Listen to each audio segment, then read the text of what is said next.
Byg dit hus på klippen, det er faktisk noget af det allerbedste, vi kan gøre. Og Jesus, jeg er simpelthen nødt til at læse de fantastiske, dejlige ord, han siger fra Matthæus 7, 24-27. Jesus han siger, derfor enhver, som hører disse ord og handler efter dem, skal ligne en klog mand, der har bygget sit hus på klippen, og skybruddet kom, og floderne steg, og stormene suste og ramte det hus.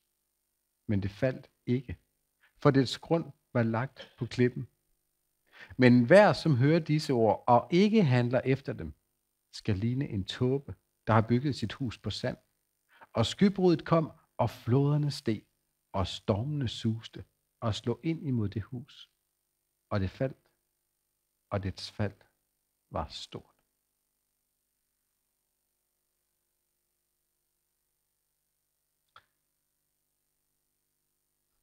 Det er nok ikke, det kommer nok ikke bag på nogen, at det er Jesus, der er klippen. Det kommer nok ikke bag på nogen, at når vi er forankret i ham, når vi har vores hus plantet på ham, når vi bliver som ham, lytter til ham, følger hans ord,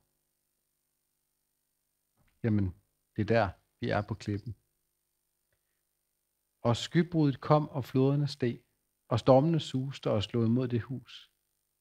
Og det faldt, og dets fald var stort.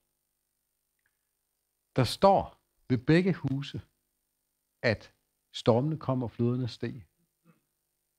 Der står ved begge huse, at der kommer modstand. Og det er ikke bare små modstande, dem her. Det er voldsom modstand.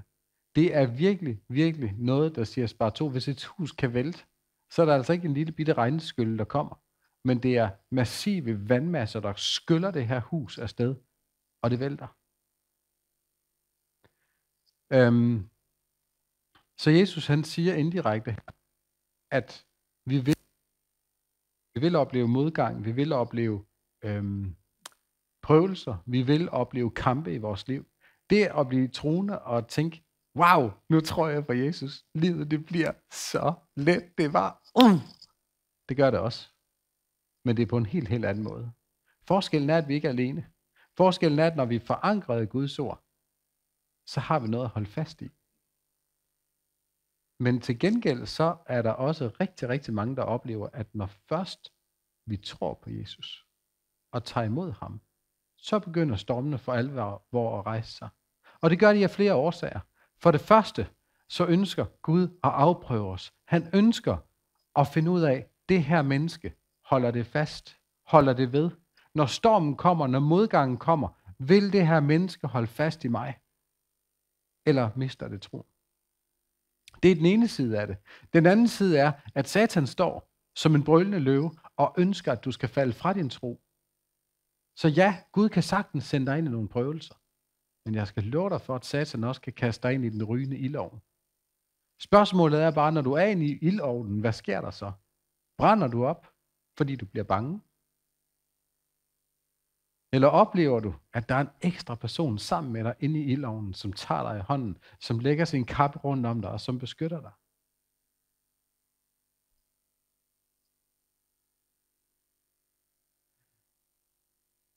Jakob han skriver, mine brødre, det er Jakobs brev 1, det vers 2-8. Mine brødre, I skal kun regne det for glæde, når I kommer ud for prøvelser af forskellige slags. I ved jo, at når jeres tro prøves, skaber det udholdenhed. Og udholdenheden skal føre til et fuldendt værk, for at I kan være fuldkomne og helstøbte og ikke stå tilbage i noget. Men hvis nogen af jer står tilbage i visdom, skal han bede om at få den fra Gud, som giver alle rundhåndet og uden bebrejdelser, så vil han få den. Men han skal bede i tro, uden at tvivle. For den, der tvivler, er som en bølge på havet, der rejses og brydes af vinden. Det menneske skal ikke bilde sig ind, at det får noget af Herren. Tvesindet er det og ustadigt i sine færd.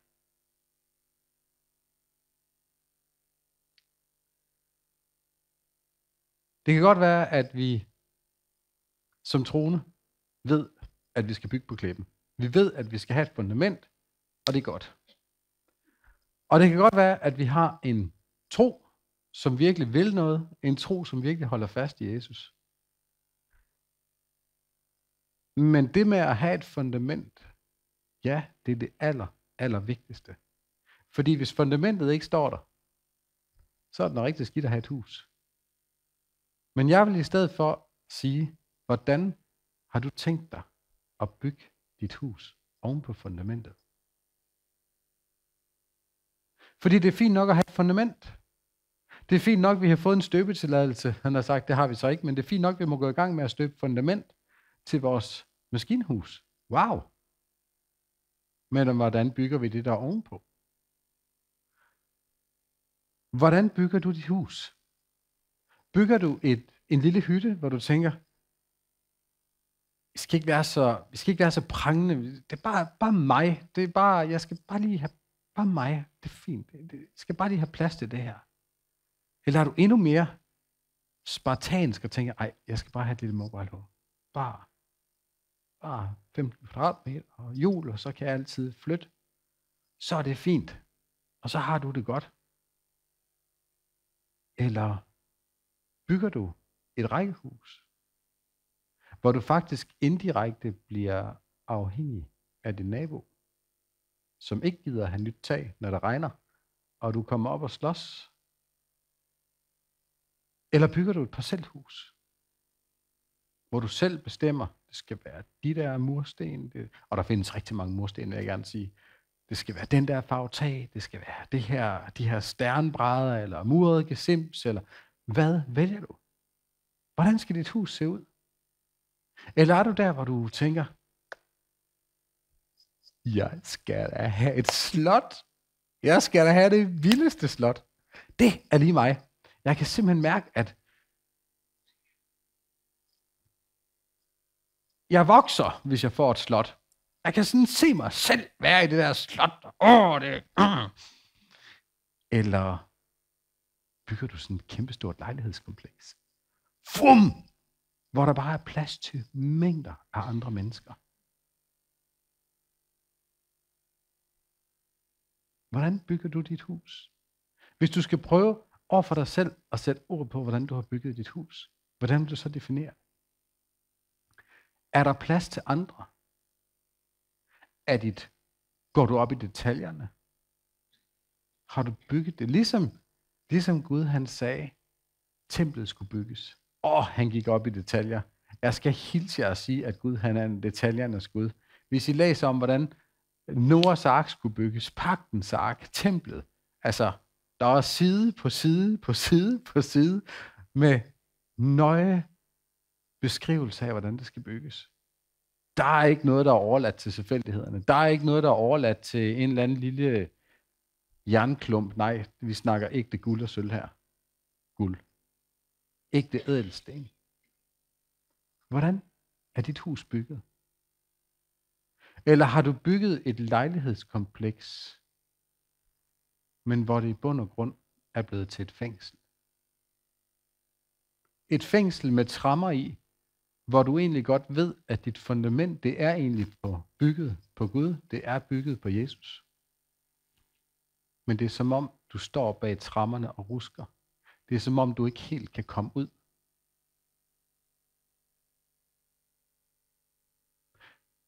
Rigtig mange har faktisk bygget deres hus som et fængsel. Rigtig mange de starter godt. De har branden. De vil bygge det her hus, som Gud har kaldet dem til. Men de ender med at bygge et fængsel. Og det er fordi, at ens egne planer og ens ego kommer til at fylde så meget, at man bliver fanget af det, og kan ikke bryde ud i det, Gud faktisk har til os. Så når vi bygger vores hus hver især, så er vi nødt til at bygge, som Gud vil have med perfektion. Vi er nødt til at bygge, så andre faktisk også kan få lov til at komme og hjælpe. Fordi hvis man ene mand skal bygge et hus, så går det meget langsomt. Men hvis man er et helt hold, der kan bygge, så går det faktisk noget hurtigere. Så kan man bevare gejsten. Man kan bevare glæden. Man kan bevare initiativet. Altså, bare se herude. Jeg elsker at bygge sammen med andre, fordi så har jeg nogen, jeg kan drille. Ej. Det er super fedt, fordi ens motivation er bare en anden, når man ikke laver soloræs. Og sandsynligheden for, at man dykker ned i det der fængsel, man ender med at få bygget, er ikke så stor, når man ikke går selv. Så jeg vil sige, den ene ting er, hvordan ser du dit eget hus? Men når nu du kommer hjem, så vil jeg prøve at anbefale dig, når du bruger tid med Jesus, så prøv en gang at stille ham spørgsmålet og sige, Gud, hvordan er det hus egentlig, jeg har bygget? Hvad er det for et hus, jeg har bygget? Hvor mange vinduer er der? Har jeg overhovedet husket vinduerne? Eller er der kun et lille bitte kighul, så jeg kan kigge ud? Men lader jeg også dig kigge ind? Har jeg fået fjernet alle trammerne? Er jeg begyndt at kæle for detaljerne? Og ja, et hus bliver ikke bygget op i løbet af 5 dage. Et hus bliver ikke bygget op i løbet af 2 uger. Vi har været i gang på det her i snart 2 år. Vi er ikke halvvejs. Der er rigtig lang vej nu. Rigtig lang vej nu. Men det gør ikke noget, fordi når vi ved, at vi bygger på fundamentet, som er Guds ord, så får vi lov til at opleve hans godhed midt i det hele. Jesus han siger klokkeklart, at den, der hører på ordet og handler efter det, er som ham, der byggede på klippen. Hører vi ordet? Hører vi kun ordet? Er vi de der YouTubere, der bare skal høre så meget undervisning? Bare fylde os op. Vi hører, og vi hører, og vi hører. Men handler vi også på det? Fordi at høre uden at handle, det er ikke noget værd.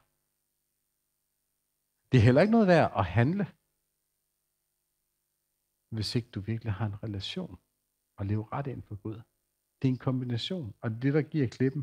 Det er også derfor, Jesus han siger faktisk, klokkeklart, i Lukas 6:46, hvorfor siger I, Herre, Herre til mig, når I ikke gør, hvad jeg siger? Enhver, som kommer til mig og hører mine ord og handler efter dem, hvem han ligner, det vil jeg vise jer. Og så kommer den lidt i en anden version, det her fra Lukas evangeliet. Han ligner et menneske, der byggede et hus, gravede dybt ned og lagde soklen på klippen. Da der blev oversvømmelse, væltede floden ind mod huset, men det kunne ikke rokke det, fordi det var bygget godt. Men den, der hører og ikke handler derefter, ligner et menneske, der byggede et hus lige på jorden, uden sokkel. Floden væltede mod det, og straks faldt det sammen, og ødelæggelsen af det hus blev stor.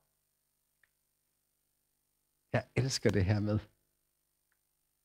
Han gravede dybt ned. Da du begyndte at bygge dit hus, fik du så fjernet alt det skidt og skrammel, der lå oven på fundamentet. Oven på soklen. Fik du bygget alt det? Problemet er, hvis man bygger et hus, hvis vi skal begynde at bygge herop, bare begynder at bygge direkte på jorden, så vil det falde sammen. Vi er nødt til at lave et stabilt fundament. Vi er nødt til at sørge for, at der ikke ligger alle mulige ting, som ikke skal være der. Fordi så revner gulvet. Eller også så sker der alle mulige andre ting. Tingene er nødt til at være i orden. Det kan godt være, at du tror, du bygger på Jesus. Men hvad skete der med religionen, der kom ind? Hvad skete der med, jeg hørte en gang, der kom ind? Har du fået luset alle de ting ud, så du bygger på et rent ord fra Gud? Så du bygger på hans ord, og ikke på menneskers ord. Ligesom jødedommen. Jøderne startede virkelig godt.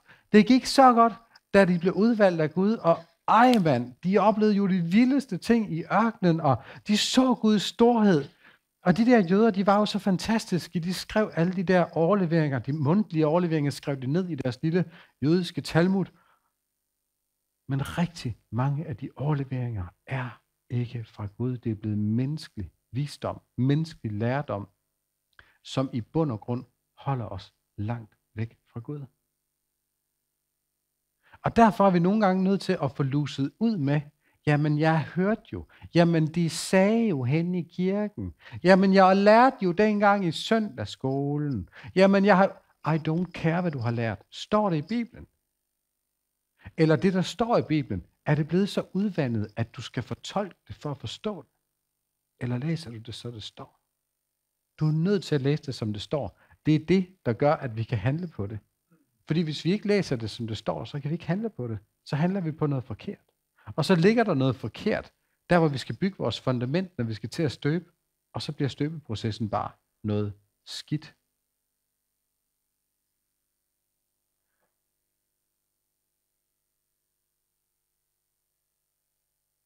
Jesus kender lige præcis os, når vi handler på hans ord. Det stod der. Og det er faktisk ret interessant, når vi læser videre i Matteus evangeliet 7. Der starter han igen på samme måde. Ikke enhver, som siger, Herre, Herre, skal komme ind i himmeriget, men kun den, der gør min faders, eller min himmelske faders vilje. Mange vil den dag sige til mig, Herre, Herre, har vi ikke profeteret i dit navn? Har vi ikke uddrevet dæmoner i dit navn? Har vi ikke gjort mange mægtige gerninger i dit navn?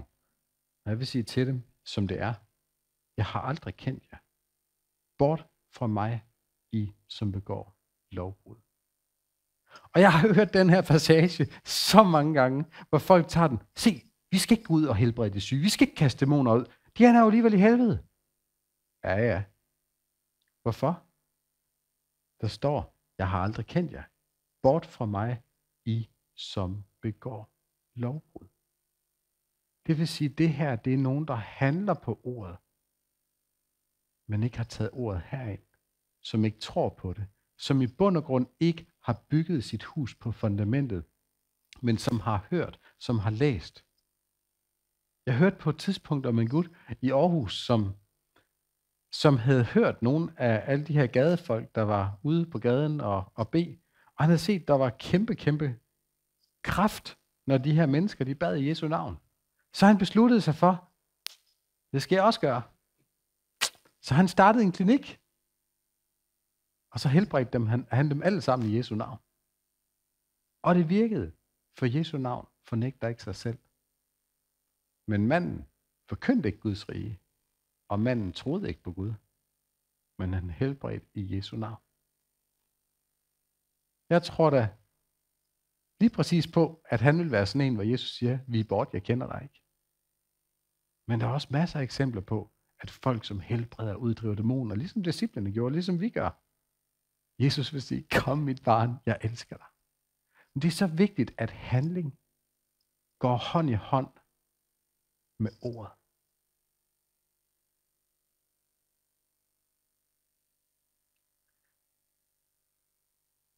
Der er en rigtig sjov lille passage, jeg har lyst til at læse, som faktisk er hele grundstenen for den katolske kirke. Det står i Matteus evangeliet kapitel 16, der står der fra vers 15. Jesus han taler til disciplene her, så spurgte han dem, men I, hvem siger I, at jeg er? Simon Peter svarede, du er Kristus, den levende Guds søn. Og Jesus sagde til ham, salig er du, Simon, Jonas søn. For det har kød og blod ikke åbenbaret dig, men min fader i himlene. Og jeg siger dig, at du er Peter, og på den klippe vil jeg bygge min kirke.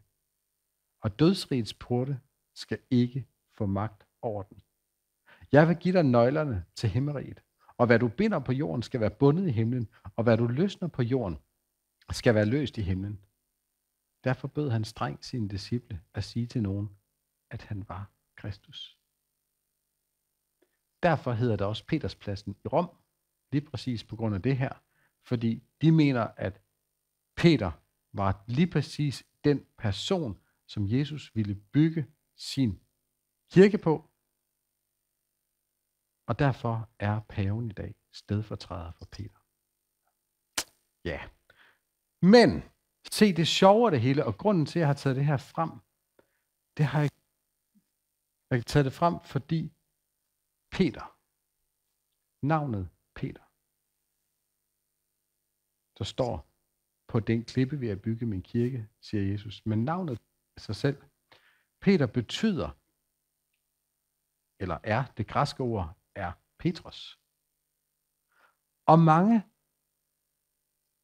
har tror, at Petros betyder klippe. Fordi det er jo lige det, Jesus siger, på den klippe vil jeg bygge. Men det gør det ikke. Petros betyder ikke klippe. Petros betyder et klippestykke. Ligesom en sten. Sandsynligvis ligesom en sten, de her størrelser sten, man har brugt til at stene folk med dengang. En af de her, sådan en god håndfuld sten, det var en Petros. Så Peter, han var ikke en klippe, men Peter, han var et stykke klippe. Peter, han kan ved Helligåndens hjælp fortælle, hvem Jesus er. Det er første gang, vi hører det. Simon Peter svarede, du er Kristus, den levende Guds søn. Wow, hvor et svar. Jesus har ikke sagt det selv. På den klippe vil Jesus bygge sin kirke. Petra, det betyder klippe. Og da Jesus her efterfølgende siger på den klippe, Petra, det er ham selv, han taler om her. Der er det samme ord, som han bruger, da han siger, at den, der er klog og vis, bygger sit hus på en klippe, på Petra. Men det fede af det hele, det er, hvis hver og en af os er et stykke klippe. Hver og en af os er et stykke klippe. Et stykke sten. Så kan vi bygge huse af sten. Vi kan hjælpe hinanden. Vi kan være der for hinanden. Vi kan lægge en masse sten ud sammen. Vi kan sammen bygge et fundament. Det vil sige, at kirken, det hellige fællesskab, består af masser af stene. Levende stene. Ligesom Peter var. Wow. Pludselig så bliver det så stærkt, at det ikke er én person. Det er ikke én stedfortræder, men det er en mængde af mennesker, som har fået åbenbaret, at Jesus er Herre. Som ønsker at følge Guds ord. Som ønsker at gå på hans befalinger. Ikke fordi vi skal, men fordi vi elsker ham så højt. Og når vi elsker ham så højt, at vi ikke kan lade være at gå på det, han siger, så har vi lagt muren oven på fundamentet, som vi sammen kan bygge. Og jo flere vi står sammen, og jo flere vi hjælper hinanden, jo stærkere bliver det, og jo mere kan vi nå. Og lige pludselig, så siger Jesus indirekte i det her, hvor vildt det her med fællesskabet. Og bare lige for at tage den i kontekst, på det her tidspunkt, hvor Jesus siger det her til Peter, der har vi overhovedet ikke set Peters sande natur, som i slet ikke. Kort efter, det er der, han prøver at få Jesus talt bort fra at blive korsfæstet. Peter fornægter Jesus 3 gange. Og alligevel, Jesus ved det godt inden, og siger, at du er en af byggeklodserne. Petros, du er klippestykket. Med den åbenbaring, der vil jeg bygge mit hellige fællesskab. Wow.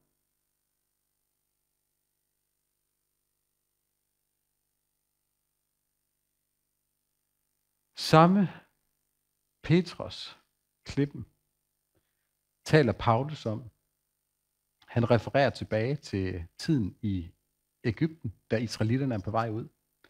Der siger han i første brev til Korinterne 10, det skal I vide, brødre. Vel var vores fædre alle under skyen, og gik alle gennem havet. Og alle blev døbt til Moses i skyen og i havet, og spiste alle den samme åndelige mad, og drak alle sammen den samme åndelige drik. For de drak af en åndelig klippe, som fulgte med. Og den klippe var Kristus. Og det er ret vildt at tænke på, at Jesus han sammenligner sig selv med det levende vand. Han siger, at han er klippen. Og hvad var det, der skete i ørkenen? Det var en klippe, Moses skulle gå hen og slå med sin stok på, og vandet fossede ud. Og det var ikke sådan, at der var vand i en halv time om dagen, så skulle de skynde sig hen og fylde alle deres vanddunker og så tilbage igen. Det var levende vand, som blev ved og blev ved og blev ved. Og det vilde af det hele, det var, at det var en klippe, der fulgte dem i ørkenen. Men det kan jo ikke lade sig gøre, en klippe kan jo ikke gå. Nej, men den fulgte efter alligevel. Uanset hvor de gik, så var klippen der. Uanset hvor du går i dit liv, så er klippen der. Hvis du bygger dit hus på fundamentet, hvor klippen står nedenunder. Dit fundament på dit hus, det er det, du skal bygge. Han er klippen, men du skal bygge fundamentet. Hvordan vil du bygge det? Vil du bygge fundamentet af sand, fordi du lige har noget sand? Eller vil du bygge fundamentet af beton, fordi du ved, beton holder? Eller vil du bygge dit fundament af restaffald? Eller vil du gøre ligesom man gjorde i gamle tid, hvor man tog alle de her sten og lagde sammen? Gammel arkitektur, der er lavet ordentligt. Uden cement, uden mørtel, uden noget andet. Det holder så meget bedre end alt det nymodens pjat, vi har rundt omkring. Der er så meget kraft i, når vi i fællesskab tager et valg og siger, at vi vil stå sammen. Vi vil stå sammen om Jesus Kristus. Vi vil holde hinanden op på Guds ord, på Guds løfter. Det nytter ikke noget, hvis vi tror på det, der står i Bibelen, men vi ikke tager imod det. Det nytter ikke noget, vi alle sammen går rundt i en tåge, hvor det er frygt, der styrer os. Hvis der står, at han har besejret al frygt.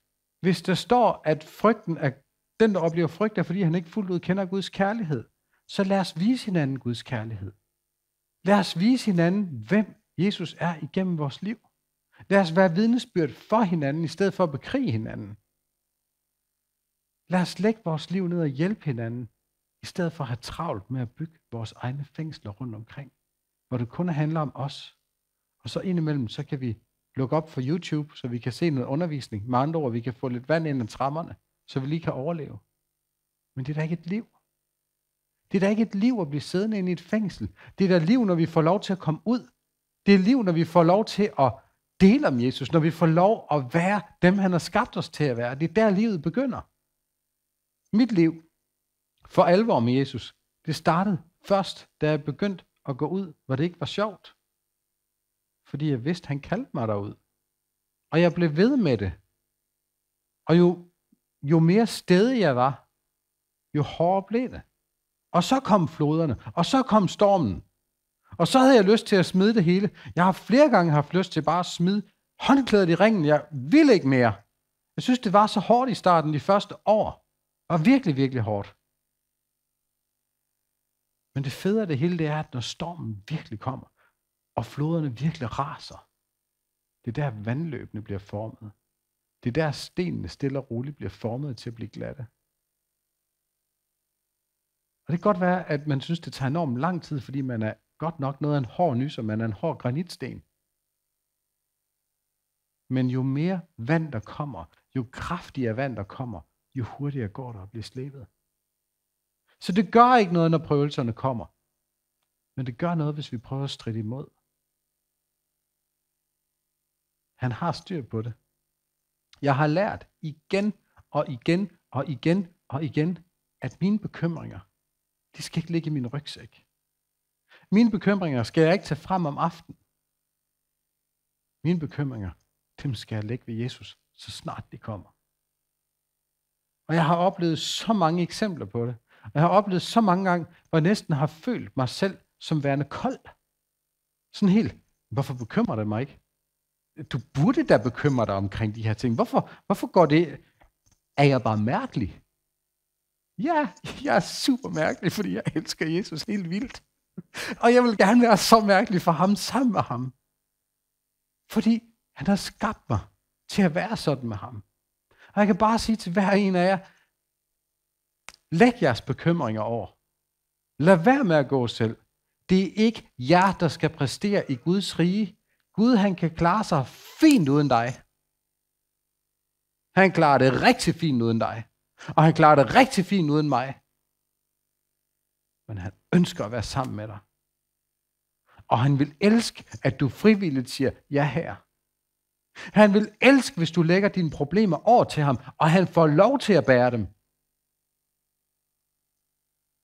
Gud, han gider ikke en evighedskamp med dig, hvor du tror, jamen jeg kan jo ikke tillade mig at kaste mine problemer over på ham, fordi det kan jeg ikke, og han gik jo døden for min skyld, og det er jo alt for meget af det her, er jo ikke værd. Come on, han gik i døden, fordi han elsker dig, fordi han ønsker at bære dine problemer. Så giv ham dem dog. Giv ham problemerne. Det er det, han ønsker i dit liv, det er at være der for dig, og gå sammen med dig, og bære dig, når det er svært. Men han ønsker også at lære dig, hvordan du skal gå i livet sammen med ham. Han ønsker at lære dig tillid til ham. Han ønsker at lære dig at stå fast på hans løfter igen og igen og igen. Han ønsker, du skal kende Guds ord. Han ønsker, du skal vide, hvordan du skal forsvare dig, når Satan kommer og brøler af dig. At det ikke er frygten, der tager over, men at du vender ryggen til, der står i Guds ord sådan og sådan. Tak, Jesus, fordi det er sandhed. Tak, fordi du elsker mig. Tak, fordi vi kan være sammen. Tak, fordi der står i dit ord, at du leder mig til hvilens vande. Mange kristne tør ikke at gå til hvilens vande. Jamen, så yder jeg jo ikke nok. Det handler ikke om at yde. Det handler om at være sammen med ham. Og når han sender, så gå. Når han kalder hjem til hvilens vande, så bliv ved hvilens vande. Det er så vigtigt en balancegang, at vi lærer både at hvile og blive fyldt op. Og vi lærer at gå, så vi ikke sidder hele livet igennem og venter på, at han skal skubbe os. Fordi han skubber os ikke. Han er kærlig. Han giver dig et lille hint. Og hvis du ikke forstår det, så kan han godt give dig et lille hint mere. Nogle gange, hvor ville det da være dejligt, hvis han sagde, nu skal du gå til venstre. Men det gør han ikke. Han giver dig et lille hint. Og nogle gange så har jeg mistænkt Gud lidt for, at nogle gange så er det lidt som en skattejagt til en børnefødselsdag. Nu skal du gå hen bag det venstre træ, og der finder du næste post.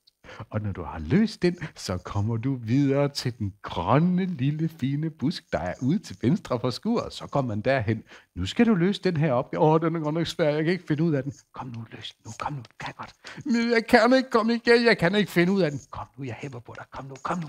Yes, du klarer det. Så er du videre til næste post. Og nu har du lært, at det her, det skal du... Sådan er Gud. Men det gør ikke noget. Jeg elsker at være til børnefødselsdag ved Gud. Fordi vi skal blive som børn. Vi skal være naive. Han elsker at være sammen med os. Han elsker vores naivitet. Det, der er sværest, det er, når naiviteten går hen og bliver til menneskelige bekymringer og menneskelig visdom. Der er mange, der aldrig nogensinde får oplevet Guds fulde pakke, fordi de er begrænset. De er begrænset af, hvad verden siger. De er begrænset af, hvad lægerne siger. De er begrænset af, hvad psykologen i børnehaveklassen sagde. De er begrænset af, hvad venner sagde. Men de går ikke fuldt ud i, hvad Gud siger. Og når djævlen han ved det, så begynder han at lægge frygtstanker og jakke de, æbbe bobbe de bue ind i hovedet. Og så bliver det til forvirring. Det bliver til hjernebæg, i stedet for, at det bliver til opbyggelse. I stedet for, at det bliver til, at vi kan gå sejrene med ham. Han ønsker virkelig, at vi skal gå sejrene igennem livet. Han har skabt det hele beredt, så vi kan gå sejrene igennem livet sammen med ham. Så hvis du har bygget et fængsel, så synes jeg, du skal spørge Gud, hvordan du får hægtet trammerne af. Og så synes jeg ærligt talt, at når du kommer ud af fængslet, så skal du begynde at rykke det ned. Hvis du har bygget et rækkehus, så synes jeg, det er på tide at finde ud af, at den person, der bor i verden, i rækkehuset sammen med dig, koblet op på dig, skal du ikke nødvendigvis være en del af. Flyt ud af rækkehuset. Gud, han har et slot til dig. fordi du er en prins eller en prinsesse. Men hans slot er ikke et normalt slot. Det er nemlig et kæmpe lejlighedskompleks. Fordi han ønsker, at du skal tage imod andre og være der for andre. At du skal være et lys for andre. Jesus, han kom ikke for sig selv. Han kom for at tjene andre. Og han har kaldt os til at elske andre og være der for andre. Og når vi begynder at forstå, at vi skal tænke stort. Vi skal ikke bygge et lille tiny home, mobile home i Guds rige. Vi skal bygge et kæmpe, kæmpe slot, hvor vi kan invitere andre ind og have fællesskab med dem. Hvor vi kan dele vores mad med dem. Hvor vi kan dele vores viden om Jesus. Hvor vi kan dele vidnesbyrd. Det er der, vi skal hen. Og så vil vi se, at når vi virkelig bygger på fundamentet, og ikke rejser sig i, hey, jeg er bare konge. Jeg bor nemlig på et slot. Det kan godt være, at jeg kun er prins, men jeg føler mig som en konge. Så tager stoltheden over. Så tager det menneskelige over. Så tager egoismen over.